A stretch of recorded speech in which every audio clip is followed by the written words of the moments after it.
Ibrahim Traoré is doing. He has got agricultural projects.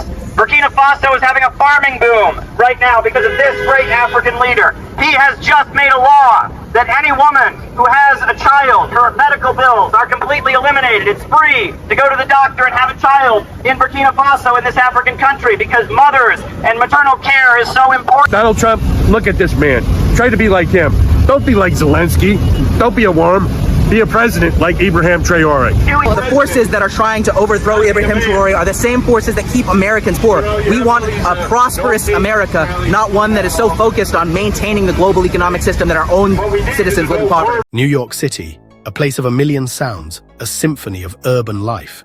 Sirens wailing in the distance, the screech of subway trains deep underground, the calls of street vendors hawking their wares. But on one autumn afternoon, amidst the familiar cacophony, a new and unfamiliar sound cut through the chaos. It was a chant, rhythmic and insistent.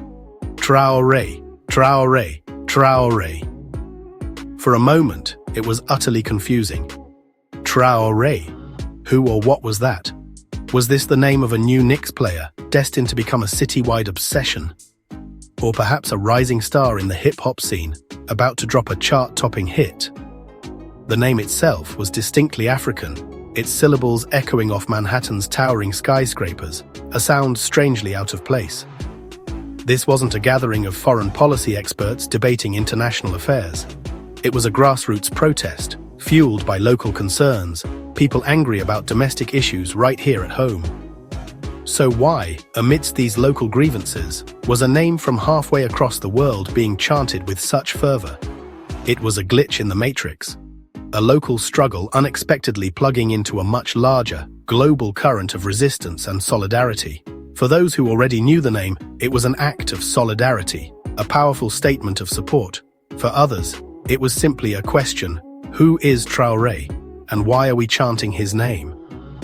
That question, that moment of confusion and curiosity, is the start of a much bigger story, a story that spans continents.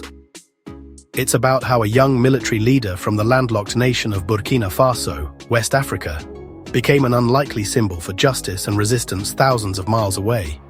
In our hyper-connected world, a spark of revolution in Ouagadougou, the capital of Burkina Faso, can ignite a fire of solidarity in the streets of New York. The world is smaller and more interconnected than we often realize, and the fundamental fight for human dignity speaks a universal language that transcends borders and cultures. The chanting of the name Traoré wasn't a random act. It was a deliberate statement, a carefully chosen symbol.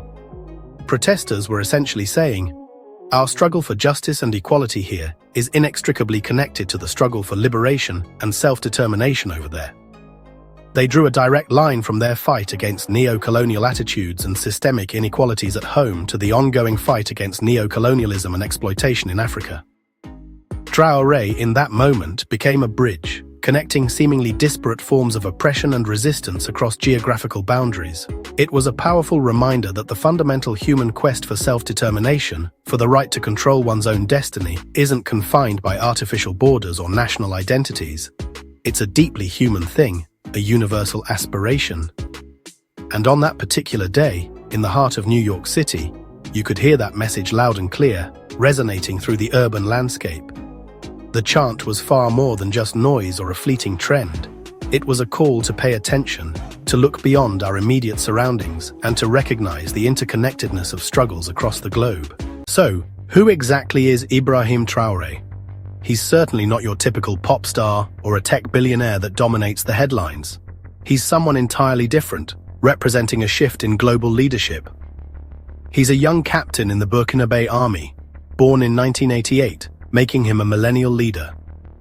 And remarkably, by 2022, he had become the world's youngest head of state, a truly unique position on the global stage. He came to power through a military coup, a complicated and controversial method, but in the context of Burkina Faso, many view it as a necessary reset to address deep-seated issues. Traoré's message is unapologetically pan-African and fiercely anti-imperialist, resonating with many across the continent. He openly criticizes France's lingering influence in the region, passionately talks about achieving real sovereignty, and firmly believes that Burkina Faso should have the right to control its own resources and destiny. He's taken concrete steps to demonstrate this commitment, like actively strengthening ties with Russia, a move that directly challenges the established old order and sparks debate on the global stage. Traoré represents a new and emerging kind of African leader, young, undeniably confident, and unafraid to be defiant in the face of external pressures. He's not passively asking for a seat at the table dominated by others. Instead, he's actively building his own table, forging new partnerships, and charting a different course. In a world where Africa is too often portrayed through a lens of victimhood, Traoré boldly projects an image of strength, resilience, and unwavering agency. He's challenging decades of economic dependency, directly questioning why a country so rich in gold and other natural resources continues to grapple with poverty and underdevelopment. By fearlessly raising these fundamental questions, he's giving voice to the frustrations of many nations who feel that the global system is inherently rigged against them. That's precisely why his name and his message are rapidly traveling across borders. Traoré is becoming more than just a leader of Burkina Faso. He's evolving into a powerful symbol of an entire continent that is resolutely refusing to be defined and constrained by the burdens of its past. Why would Americans, thousands of miles away, chant the name of a West African captain? What's the connection?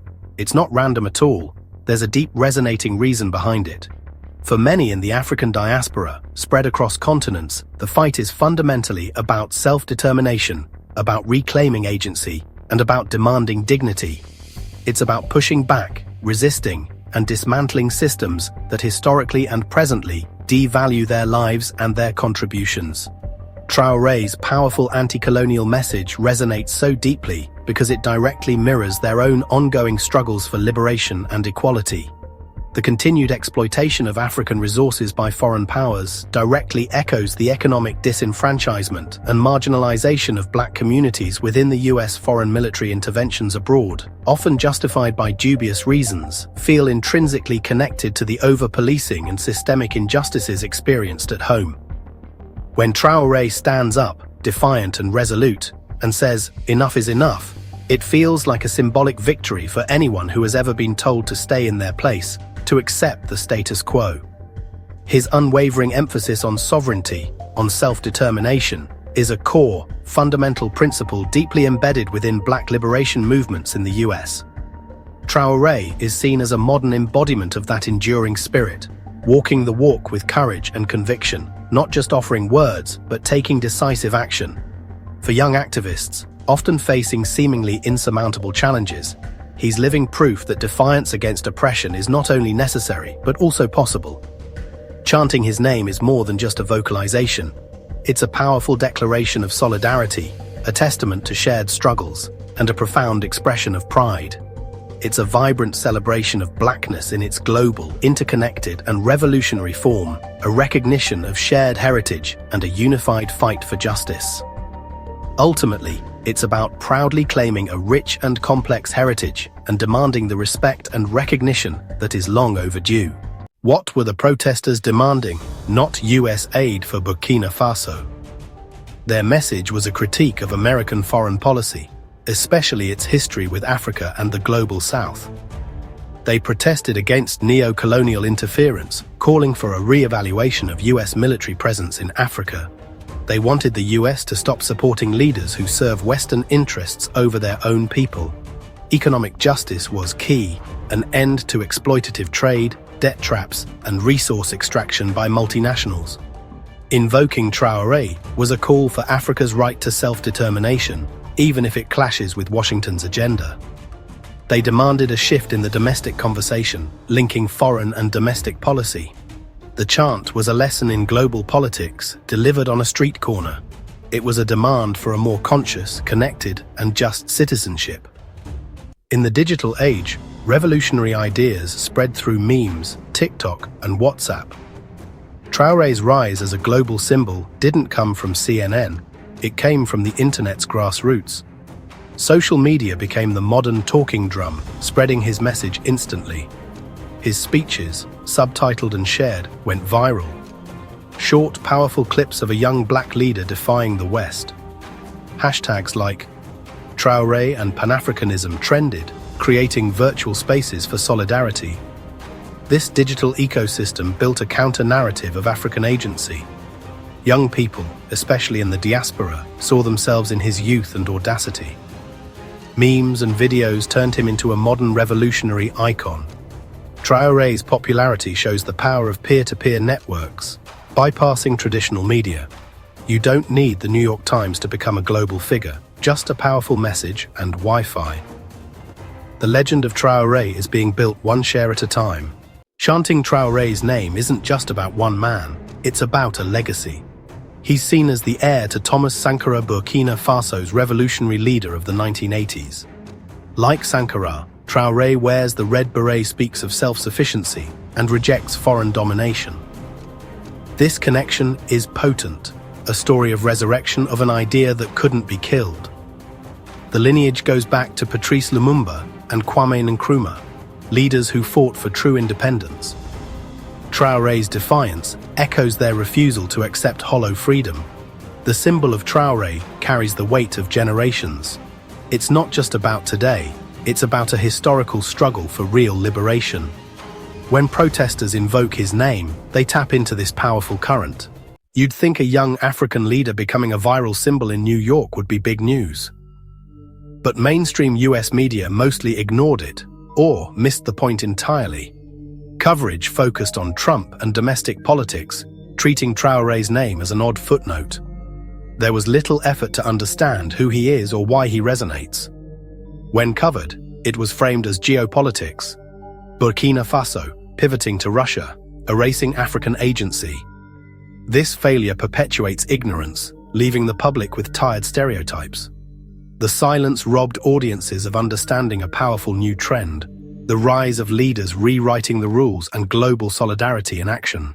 The name Ibrahim Traoré has become a symbol, like Che Guevara's face on a t-shirt. It stands for sovereignty, anti-imperialism, youth-led change and Pan-African pride. Protesters may not know every policy detail, but they know what he represents. Courage to stand up to power. His name travels across cultures, adapting to different struggles, but always meaning resistance. Symbols simplify complex realities into inspiring messages. Traoré's story is complicated, but his symbol delivers hope and urgency. It tells people that change is possible and a new generation is ready to lead. Having a living symbol makes the struggle feel immediate. The name Traoré is a global password for those fighting for a more just world. What's the lesson from a Burkinabé captain's name echoing in New York? The future of global solidarity may be coming from Africa. A new generation isn't asking for permission, they're demanding respect, and their message is resonating worldwide. Traoré's rise shows inspiration now flows from the global south to the rest. The fight for justice is interconnected, across continents and causes. This is a call to build bridges, listen to silenced voices, and recognize that leadership can come from anywhere.